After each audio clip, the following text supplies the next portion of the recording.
আজকে আপনাদের সাথে একটা রেসিপি শেয়ার করব। অন্যভাবে ডিমের পুডিং বানাবো। এগুলা হচ্ছে রসমালাইয়ের যে দুধগুলো থাকে সেগুলা। অনেক সময় রসমালাই খাওয়ার পর বেঁচে যাওয়া দুধগুলা দিয়ে আমরা এভাবে পুডিং তৈরি করে নিতে পারি। দিয়ে দিলাম। যেহেতু এটা অনেক মিষ্টি, এই চামচ দিয়ে 1 চামচ চিনি দিলাম, 1 চামচ পাউডার দুধ দিলাম। এটা এখন ব্লেন্ড করে নিব। বাড়িটা এভাবে এগুলা মেল্ট করে নিয়েছি।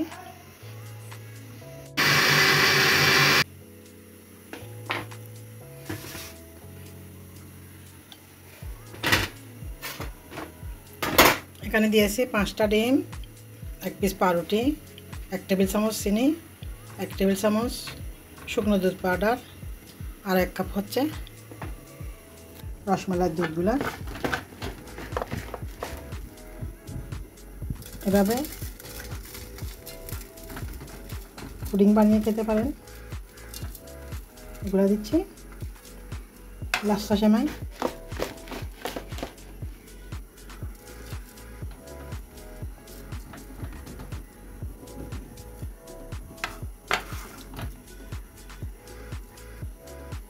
বেশি দিব না।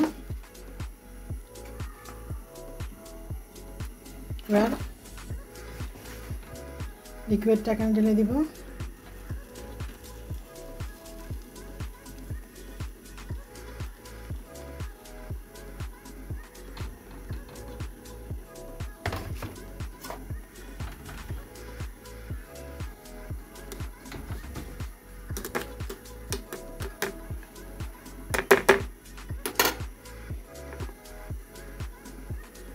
বিসমিল্লাহ।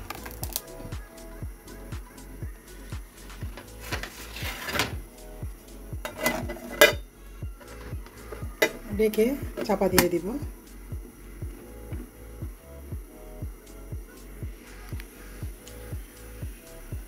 হইতে থাকুক।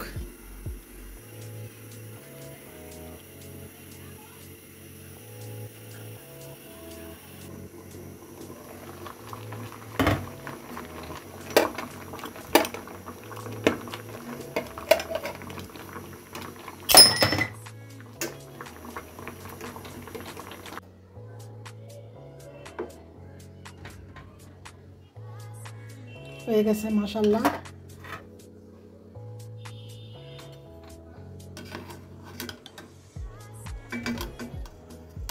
বিসমিল্লাহ।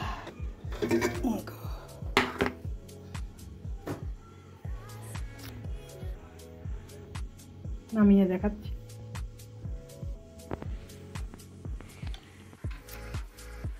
বানিয়ে নিলাম খুব সহজে লাচ্ছা সেমাইয়ের ডিমের পুডিং। মাশাআল্লাহ, দেখতে অনেকটা সুন্দর এবং লোভনীয় হয়েছে। এভাবে সবাই ঘরে তৈরি করে নিয়ে খেতে পারেন।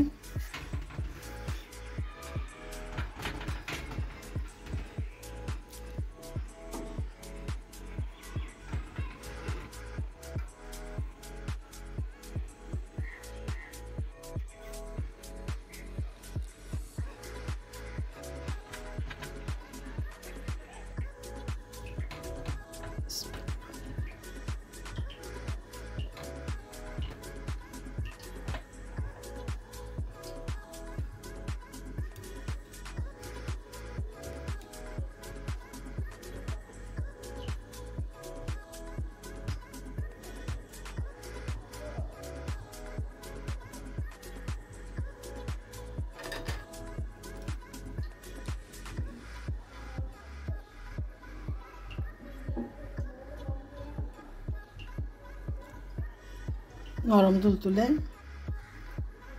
লাচ্ছা সেমাই দিয়ে ডিমের পুডিং এভাবে খুব সহজে বানিয়ে খেতে পারেন। চটজলদি ঘরে থাকা উপকরণ দিয়ে খুব সহজে বানিয়ে নিলাম লাচ্ছা সেমাই দিয়ে ডিমের পুডিং। এতক্ষণ ধরে ভিডিওটি দেখার জন্য সবাইকে অসংখ্য ধন্যবাদ। আল্লাহ হাফেজ।